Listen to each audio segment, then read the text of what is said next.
And by Merrill Lynch. We have the knowledge and the resources to provide you the answers you need. If you wish a transcript, send $5 to This Week with David Brinkley, 267 Broadway, New York, New York, 10007. This Week with David Brinkley is a presentation of ABC News. More Americans get their news from ABC News than from any other source. We've seen the country, met its people, experienced exhilarating moments, and witnessed scenes of irony. Now we return to Cuba for one last gold medal day.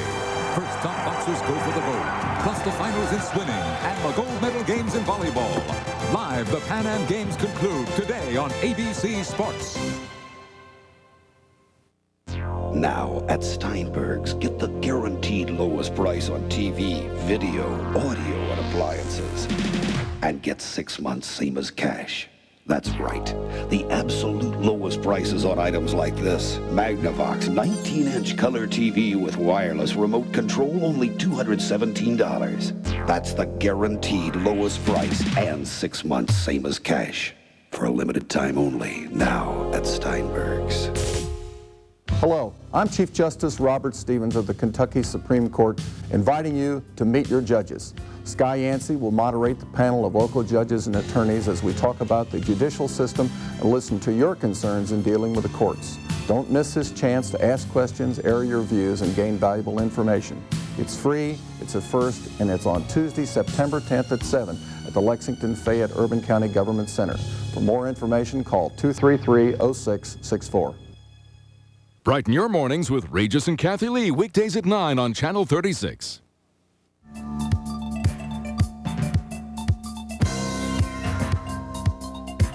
From News Channel 36, this is the Hensley Report, a look behind the headlines at news that affects your life.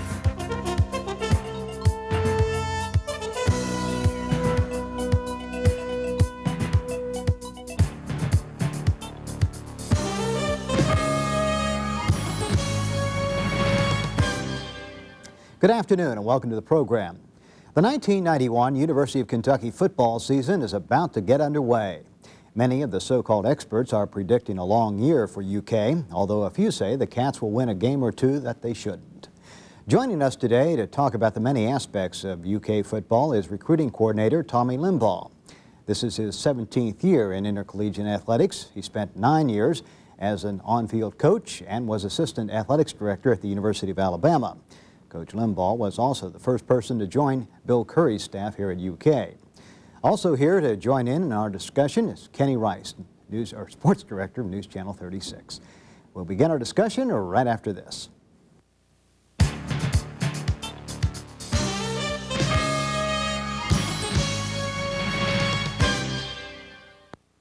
Central Kentucky's most experienced anchor team is on News Channel 36. And that experience pays off for you in accuracy. Accurate, objective reporting on the events that are important in your life. Accuracy that comes from understanding. Understanding that comes from experience.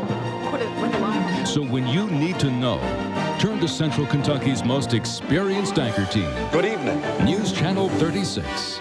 Experience makes the difference. Nothing's due till February of '92. That's the incredible offer Furniture World has for you. Today, choose from the biggest and best selection of the finest furniture around and pay no interest, no finance fees, and no monthly payments. With qualified credit, nothing's due till February of '92 at Furniture World in Lexington and Mount Sterling. The banks couldn't do it. Other stereo stores wouldn't do it. Only Car Stereo Warehouse could, would, and will do it again. Nothing due till '92 at Car Stereo Warehouse. Last year, the biggest names in showbiz exploded in your living room. MC Hammer, Dolly Parton, Bill Cosby, Alabama, the Jerry Lewis MDA Labor Day Telethon, the brightest array of singers, dancers, and funny guys you'll ever see. The greatest show of '91. It's a non-stop weekend of entertainment with the zaniest man in the world. How goofy can one guy be? Watch. Don't be square, be there. The Jerry Lewis MDA Labor Day Telethon. It's a blast. Live from Las Vegas and Lexington Green, Labor Day weekend, here on Channel 36. Our topic today, University of Kentucky football. Our guest, recruiting coordinator Tommy Limbaugh. Well, Coach, a lot of the prognosticators say UK might win but just a few games this year. What's your prediction? Well, we don't make predictions. We're trying to get ready for Miami of Ohio. That may be the same people that picked the Braves to finish last again this year. Some of them picked Cincinnati to finish first again. So, you know, who cares about those things? It's what you actually do. What about the schedule? There are, you know, a couple of weak spots on it, but it looks like it's loaded. It's a good schedule. It's a tough schedule, and it's competitive. I think every year you're in the Southeastern Conference. Now that we've gone to 8 ball games, automatically you have a tough schedule. And our goal, obviously, as it is every year under Coach Curry, is to win the Southeastern Conference Championship, Bob. And it's going to be an interesting and challenging schedule. So we have those 8 games, and then we have the Indiana ball game, and then 2 MAC conference teams. We open against Miami of Ohio and later play Kent State. It'll be really challenging. We've got a lot of good home games. We've changed our format this year, as you well know, where all September and October games are Saturday night kickoffs at 8 o'clock. I think that's going to be an interesting change for us and a good change for us. And for whatever reason, it seems like our football team plays better at night. Our fans are more into it. It's exciting. The atmosphere is festive, and I like the change. I think it's going to be a very positive thing for our football team. Coach, this past Thursday at the media day, Coach Curry was talking about he felt that this past season, his first, that the entire staff and the players were all a little uptight, wanting to do so well. And that he thought maybe this time around that everybody was adjusted a little more and they could jump right in and concentrate on football and in particular on the system. Do you feel that way? Kenny, I think that's a good observation. I did not know he said that in the press conference. I know we've talked about it as a staff. I think our team relaxed, for lack of a better word, but yet it may be the best word for it. About mid-season last year, they believed, you know, with all the hype that surrounded Coach Curry being hired here, that I think the players thought there would just almost be instant success just because Coach Curry was here. And things don't work that way. And we wanted it to happen that way too. And Coach Curry is a person that's driven and motivated and believes that you're going to win every football game and makes no excuses. He expects us to win every football game, and he convinces our players of it. But they so badly wanted to please him, Bob. It was unbelievable to see the look in their eyes every team meeting we went in last year. It was an amazing thing to watch. And because of how they felt about him, I think they did just get themselves uptight and tried so hard in football, like in all sports, whether it be golf or tennis or basketball, shooting that free throw. You've got to be relaxed, you know, and then play within yourself and still giving your all. I don't mean that, but you have to have those muscles somewhat relaxed. And I think that's a good observation. I think about mid-season we relaxed and became a better football team. Well, one thing I noticed last year, it seemed to me like the system was working well. The execution was not in cases. Maybe that was because of a lack of overall team speed, which I know you've been busy working on the recruiting trail. Do you think that's a fair assessment? I think that when we first looked at our football team, Kenny, we thought the #1 ingredient we needed to add was overall team speed. And I know when we went around the country trying to make decisions on who we were going to go after, we were going after people that could run, had great feet, and I think we've been able to accomplish that these first 2 years. We're really pleased with the team speed that came in here with this freshman class this year, for example. Our secondary is going to be much improved in terms of speed. Brought several young guys in a year ago that could run, and we've added about 4 or 5 this year that can do that in the secondary alone, not counting 2 wideouts that run good, 2 running backs that run good. All the skill positions, the peripheral people are really much faster. I know we haven't kicked it off yet, but as the season progresses, you think because of that we might see freshmen play earlier than some people would expect, maybe even the coaching staff, because of the good speed that you brought in? Yes and no.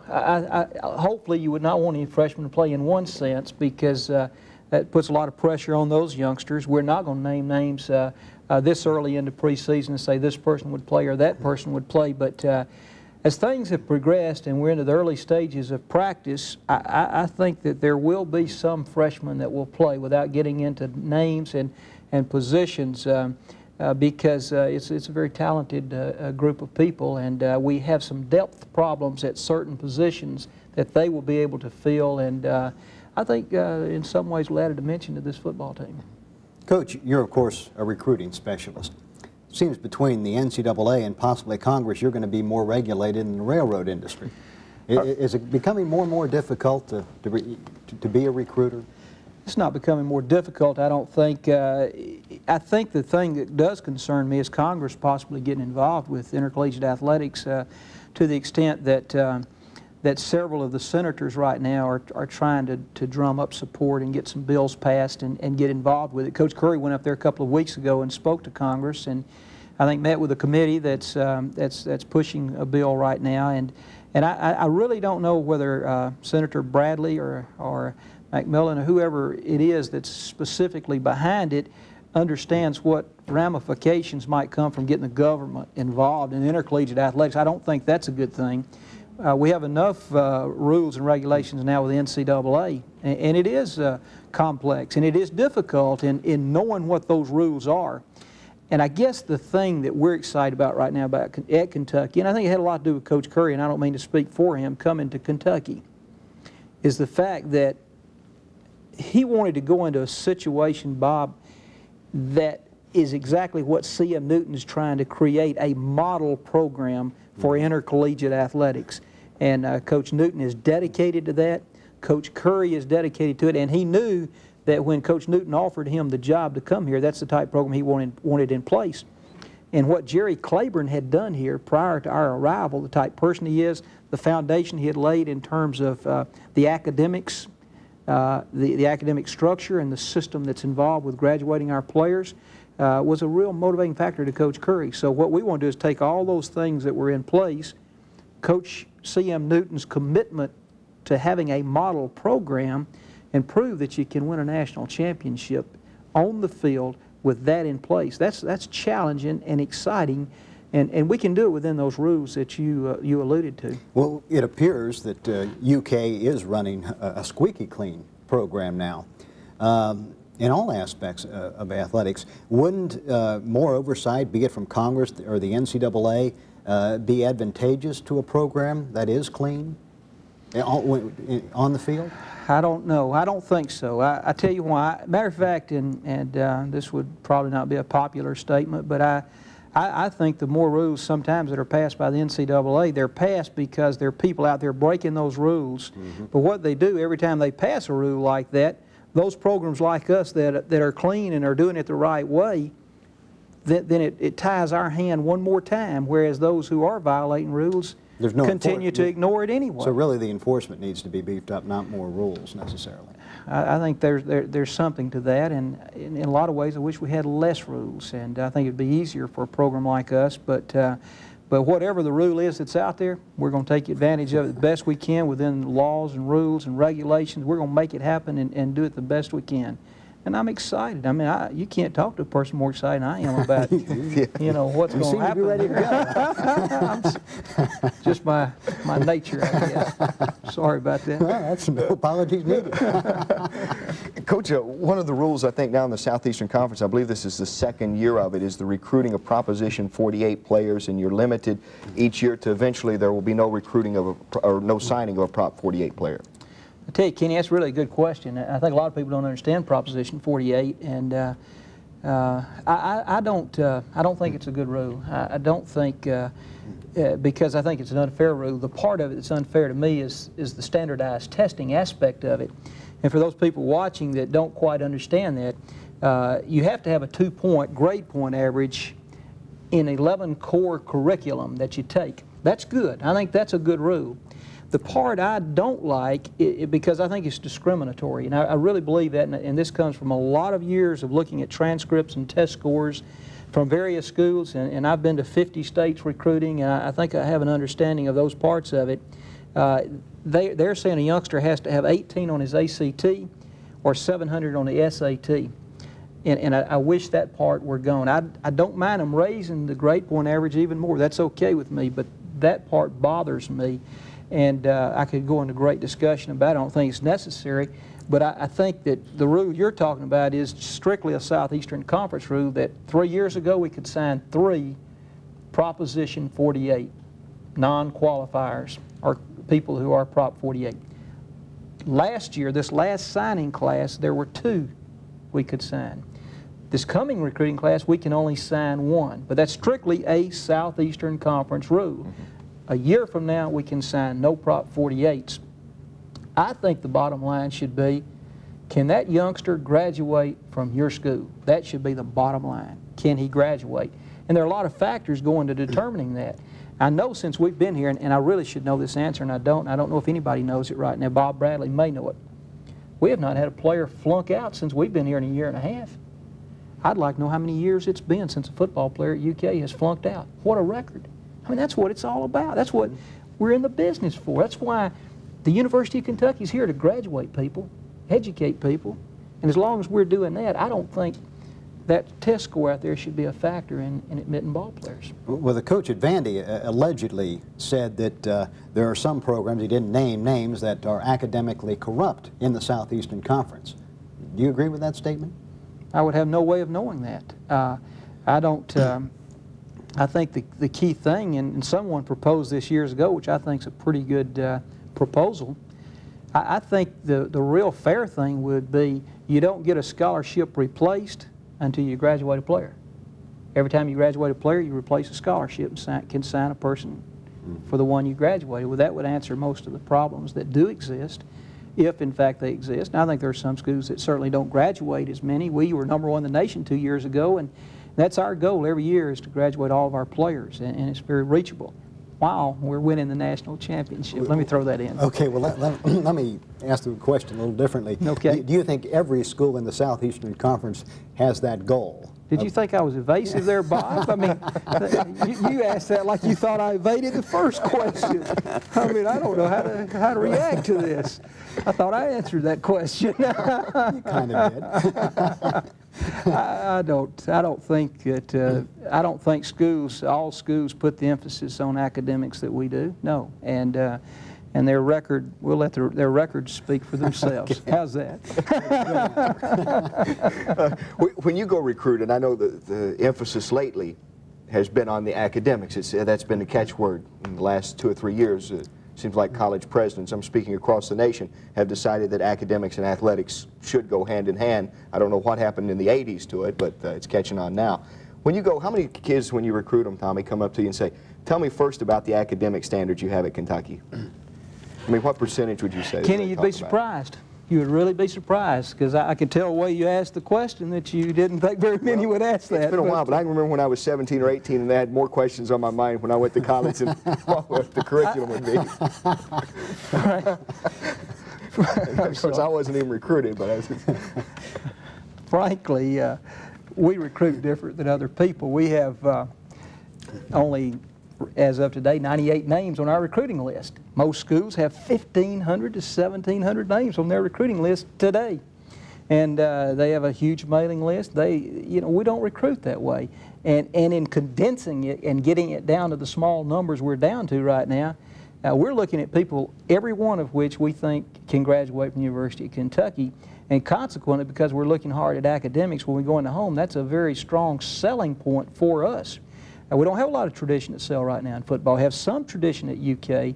We're going to have to build a lot more tradition, and consequently we're looking for people that are going to be interested in that aspect of it, but are equally good football players. I want to sign players that Notre Dame's after, players that Michigan's after. I want to beat Notre Dame and Michigan in recruiting, and Oklahoma and UCLA and Southern Cal.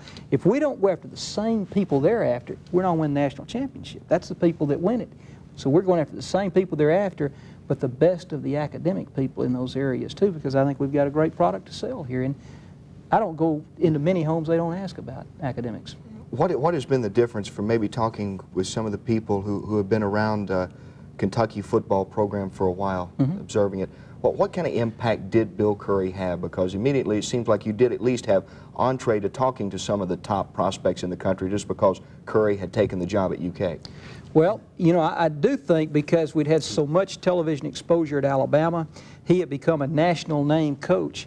And the first thing it did for us, Kenny, is if there was a youngster in Walla Walla, Washington, that was a football player we wanted to recruit, and I called him, he would know who Bill Curry was. So our foot was in the door. That's something that's important in recruiting. You have to have something like that to get them interested initially. And that's all we basically want to do is get them interested initially. If we can do that, then we move into other areas. Our next goal is going to be get them interested in us being one of 5 visits that they can take, and that's the way we approach it. That's what it opened, that door right there. It got our foot in the door. Coach, although there are some fine football, high school football programs in Kentucky, the state overall doesn't have the tradition that Texas or Pennsylvania or Ohio has. Is the lack of in-state talent a problem for the university? You know what Coach Curry says about that kind of attitude, not your attitude, the attitude of the question, that there's not good football in the state, is that's the fellowship of the miserable. That's what he calls that, the people that want to say this, and you've heard him say this, Kenny, the fellowship of the miserable are the people that don't think there's football in this state certainly good enough to produce championship level. There is. I totally disagree with that. This is my 3rd year of evaluating talent in this state on a big level. For the first 2 years we've been here, we've been into every high school in the state of Kentucky that plays football each of those years. We plan to do that every year, and I think on a given year there's going to be anywhere, Bob, from between 10 and 15 prospects that you can win a championship with. That's every year. That's my feeling from the first 3 years. Now, the secret to that is that UK signs all of those people. That's the real secret. Now, last year we signed the top 10 players in the state and 11 of the top 13. That was our objective, to sign all of them. What they've not done in the past, they've not signed all the in-state players. They've gone to Notre Dame and Michigan and those places I was talking about, and UCLA and Southern Cal.